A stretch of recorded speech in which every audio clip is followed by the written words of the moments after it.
It's time to 10 years.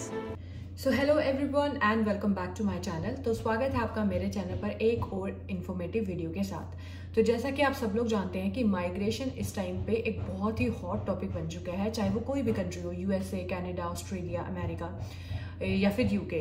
तो हर एक country जो है वो चाहती है कि माइग्रेशन कम से कम हो। क्यों? क्योंकि वो लोग तो चाहते हैं लेकिन उनके साथ जो उनकी फैमिलीज आती हैं उनको नहीं चाहते, या फिर वो लोग जब बहुत सारा टाइम अपना उस कंट्री को दे देते हैं और फाइनली उस कंट्री की पीआर या फिर बेनिफिट्स के लिए अप्लाई करते हैं, तो उस टाइम पे इन लोगों को माइग्रेशन से प्रॉब्लम होती है।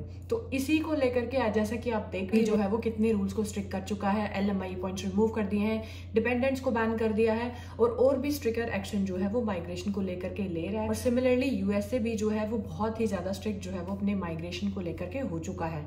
अगर हम यूके की बात करें तो यूके ने ऑलरेडी बहुत सारे रूल्स को अप्लाई कर दिया था, जिसमें सैलरी का इतना बढ़ा दिया कि आपको जो है वो इतनी सैलरी एम्प्लॉयर देने के लिए राजी नहीं होता। साथ साथ स्टूडेंट्स के साथ डिपेंडेंट्स को बैन कर दिया है और बहुत सारे इमिग्रेशन लॉज को चेंज कर दिया है ताकि जो भी लोग यहाँ पर आए वो कम से कम। और इसी को लेकर के ही फिर से एक ऐसा डिस्टर्बिंग वीडियो सामने आया है जो कि यूके की कंजर्वेटिव पार्टी की लीडर केमी का। वैसे तो फिलहाल यूके में जो है वो लेबर पार्टी पावर में है। 5 साल बाद इलेक्शन होते हैं और यूके की जो कंजर्वेटिव पार्टी है बहुत स्ट्रॉन्ग पार्टी है, पहले भी रूल कर चुकी है और मे भी चांसेस है कि नेक्स्ट पार्टी जो है और नेक्स्ट इलेक्शन में जो है वो मे भी कम बैक करे, क्योंकि अब जो पार्टी आई है उससे भी यूके संभल नहीं रहा है। चीजों को छोड़ करके सभी कंट्रीज की जो पॉलिटिकल पार्टीज हैं वो सिर्फ और सिर्फ माइग्रेशन को टारगेट कर रही हैं ताकि वो अपनी पावर में वापस आ सके। तो लेकर के यूके की कंजर्वेटिव पार्टी की जो लीडर है उन्होंने यहाँ तक बयान दे दिया है कि अगर वो पावर में आते हैं तो वो यूके की पीआर या ILR को इतना ज्यादा डिफिकल्ट बना देंगे कि आपको यहाँ पर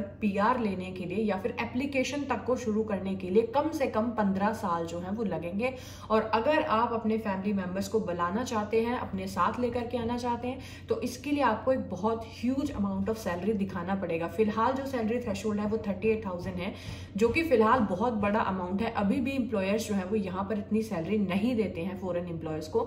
तो आप सोच के देखिए कि अगर वो सैलरी थ्रेशोल्ड को इससे भी ज्यादा बढ़ा देंगे तो स्टूडेंट्स तो ऑलरेडी अपने डिपेंडेंट को नहीं लेकर के आ सकते, वर्क वीजा होल्डर्स हैं उनके लिए भी इतनी ज्यादा प्रॉब्लम हो जाएगी। यानी कि इन कंट्रीज का मानना है कि लोग तो आए, वो यहाँ पर आए, फीस भरे, टैक्स पे करें, यहाँ की इकोनॉमी में कंट्रीब्यूट करें, लेकिन जब उन लोगों के बेनिफिट्स की बात आएगी, उन्हें पीआर देने की बात आएगी, तब हम जो है वो माइग्रेशन एक प्रॉब्लम बता देंगे।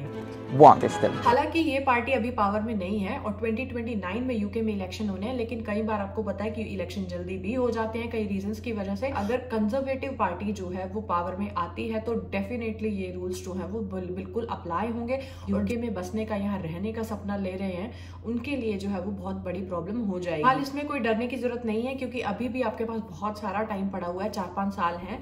और अभी जो पार्टी पावर में है वो लेबर पार्टी है और केयर स्टार्मर जो है वो यहाँ के PM है। तो फिलहाल आपके पास बहुत सारा टाइम पड़ा है। तो अगर आप अभी यूके का प्लान कर रहे हैं, आना चाहते हैं तो आ सकते हैं, लेकिन हो सकता है इन फ्यूचर इसी चीज को देखते हुए केयर स्टार्मर एक्शन ले या फिर इस तरह का कोई रूल जो है वो ये खुद ही बना। तो आई होप कि आपको ये इन्फॉर्मेटिव वीडियो पसंद आई होगी। बारे में क्या सोचते हैं या आपको क्या लगता है तो comment down and don't forget to follow and subscribe to my channel for more informative videos like this.